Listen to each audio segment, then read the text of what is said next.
其实我想只有国台办有这种解读啦，我想我们台湾社会不会从这样去简单解读，它就是商业行为。我想台湾是一个民主法治、保障言论自由的社会。蔡总统跟网红合拍影片，在轻松自然的气氛来对话，来阐述政府的政策，或者是多方面的来了解民间的观点，这在民主国家是常态。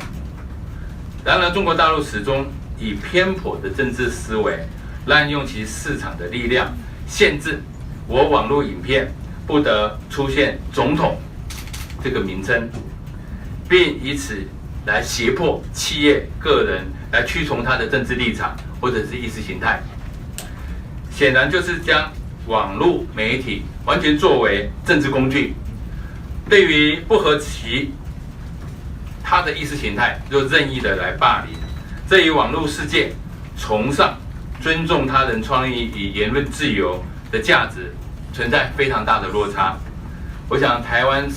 民众都非常清楚，长期以来将政治分歧带入两岸民间交流的都是陆方的片面作为。我们也再次正告中共，以政治力干预市场，钳制创作跟言论自由，只会加深两岸人民的隔阂与误解，让两岸关系渐行渐远。台湾人民也绝对不会屈服。谢谢。20年来，澳门政治、经济、社会发展总体而言，中共与澳门政府治理以维稳为主要的首要考量，并逐步建构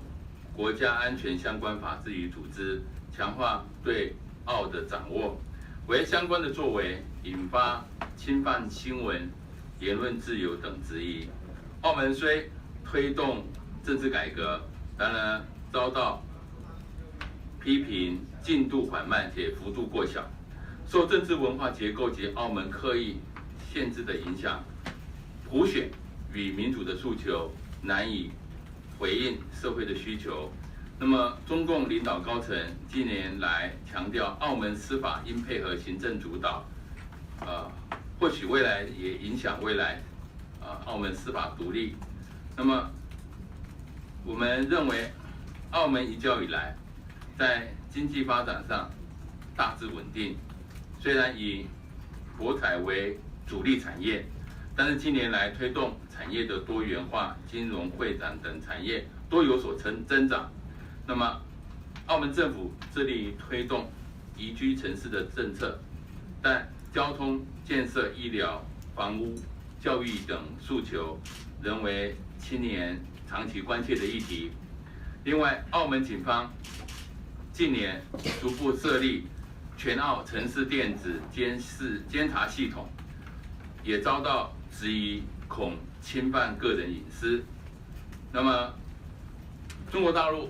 透过 CEPA 等优惠政策、省市合作、同等待遇以及粤港澳大湾区的发展规划，持续推动陆澳融合。但是近2年的民意调查显示，受生活文化的差异、医疗卫生及社会福利制度的影响，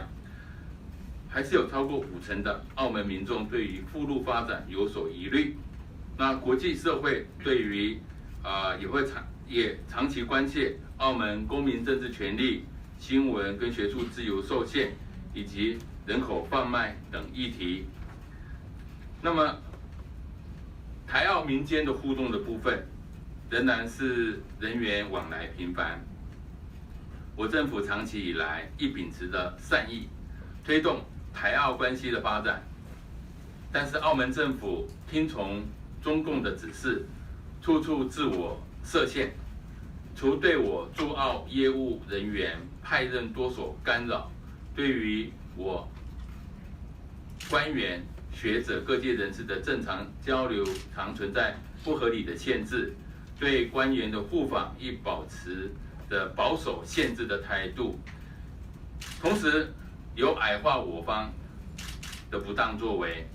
我们还是要严正呼吁，澳门政府应摒弃政治考量，以双方人民福祉为依归，这才是负责任的政府。澳门移交20年来，